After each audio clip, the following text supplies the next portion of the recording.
So ఏపీలో ఎవరికెవరికైతే ration card ఉందో వారికి ఆంధ్రప్రదేశ్ గవర్నమెంట్ అయితే ఇంకొక అవకాశం ఇస్తుందండి. సో మనకి కొత్త న్యూ స్మార్ట్ రేషన్ కార్డులు వచ్చాయి. ఆ విషయం మనందరికీ తెలిసింది కదా. సో ఆంధ్రప్రదేశ్ రేషన్ పంపిణీలో అక్రమాలను అడ్డుకట్ట వేసేందుకు రాష్ట్ర ప్రభుత్వం అయితే ఈ స్మార్ట్ కార్డు తీసుకొచ్చిన విషయం మనందరికీ తెలిసిందే కదా. సో అయితే గ్రామ వార్డు సచివాలయ ఉద్యోగులు ఏంటంటే రేషన్ డీలర్లు ఈ స్మార్ట్ కార్డులను అయితే పంపిణీ చేస్తున్నారు. అయితే చాలామంది ఇంకా ఈ రేషన్ కార్డులు తీసుకోలేదు. ఈ స్మార్ట్ రేషన్ కార్డులు చాలామంది తీసుకోలేదన్నమాట. అయితే గవర్నమెంటు ఎవరెవరైతే ఇంకా ఈ స్మార్ట్ రేషన్ కార్డులు తీసుకోలేదో వారికి ఈ నెల 15 వరకు అవకాశం ఇచ్చింది. డిసెంబర్ 15 వరకు. ఆ తర్వాత కార్డులన్నీ కమిషనరేట్కి వెళ్ళిపోతాయి అన్నమాట. సో ఇప్పుడు మనకు ప్రజెంట్ ఏంటంటే సచివాలయం ద్వారా రేషన్ డీలర్లు పంపిణీ ఇస్తున్నారు ఆ కార్డులు, స్మార్ట్ రేషన్ కార్డులు. అయితే అది ఈ 15 వరకు టైం ఉంది. ఒకవేళ తీసుకోకపోతే ఆ స్మార్ట్ కార్డులు అన్నీ కూడా కమిషన్ రేట్కి వెళ్ళిపోతాయి అన్నమాట. అప్పుడు రేషన్ కార్డుల కోసం 200 చెల్లించి దరఖాస్తు చేసుకోవాలి. సో అది చూసుకోండి. అలా వెళ్ళిపోయిన తర్వాత అప్పుడు రేషన్ కార్డు కోసం 200 రూపాయలు చెల్లించి దరఖాస్తు చేసుకుంటే అప్పుడు వస్తుంది.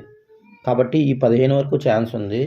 ఇంకెవరైతే ఈ స్మార్ట్ రేషన్ కార్డులు తీసుకోలేదో ఒకసారి మీ సచివాలయానికి వెళ్తే వాళ్ళు మీ దగ్గరలో ఉన్న రేషన్ డీలర్ల దగ్గరికి వెళ్ళమని చెప్తారు. వాళ్ళు మీకు ఈ స్మార్ట్ కార్డు అనేది ఇస్తారు.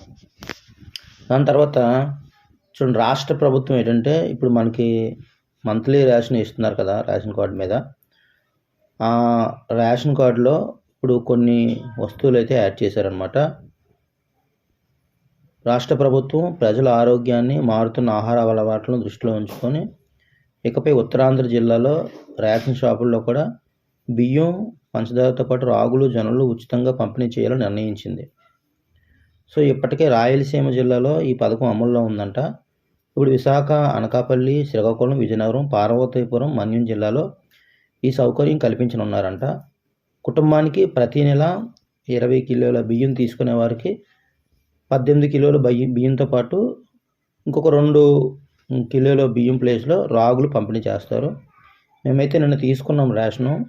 సో బియ్యం తీసుకున్నాము, ఒక 2 కేజీలు తగ్గించి ఈ రాగులు అయితే తీసుకున్నాం అనమాట. కాబట్టి మీరు మీ రేషన్ డిపోస్కి వెళ్తే మీరు ఇవైతే తీసుకోవచ్చు. ఈ విషయాన్ని గమనించండి. అయితే రేషన్ కార్డులు ఉన్నవారికి ఇంకొక బ్యాడ్ న్యూస్. మనకి ఎవ్రీ మంత్ కూడా కందిపప్పు ఇస్తాము రేషన్లో అంటున్నారు కదా. అది ఈ నెల కూడా కందిపప్పు లేదనమాట. దాంతో ఏపీలో ఉన్న రేషన్ కార్డుదారులకు ఈ నెల కూడా నిరాశ మిగిలింది. రాష్ట్ర వ్యాప్తంగా రేషన్ షాపుల్లో కందిపప్పు అందుబాటులోకి రాలేదంట. కొన్ని నెలలుగా స్టాక్ లేకపోవడంతో పేద మధ్యతరగతి కుటుంబాలకు పంపిణీ జరగలేదంటున్నారు. రేషన్ షాపుల్లో 60 రూపాయల్లో దొరికే కందిపప్పు మార్కెట్లో అయితే 100 నుంచి 120కి దొరకడంతో భారంగా మారింది. సో సరైన కాంట్రాక్టర్ను ఎంపిక చేయడంలో ఆలస్యం కారణంగా సరఫరా అయితే నిలిచిపోయిందని ప్రభుత్వం చెబుతుంది. అయితే ఈ నెల 2 కేజీల రాగులు మాత్రం ఉచితంగా ఇస్తామంటున్నారు. అట్లీస్ట్ సంక్రాంతికైనా మరి ఈ రేషన్ షాపుల్లో వచ్చే వస్తువుల్లో కందిపప్పు వస్తుందో లేదో మరి చూడాలి.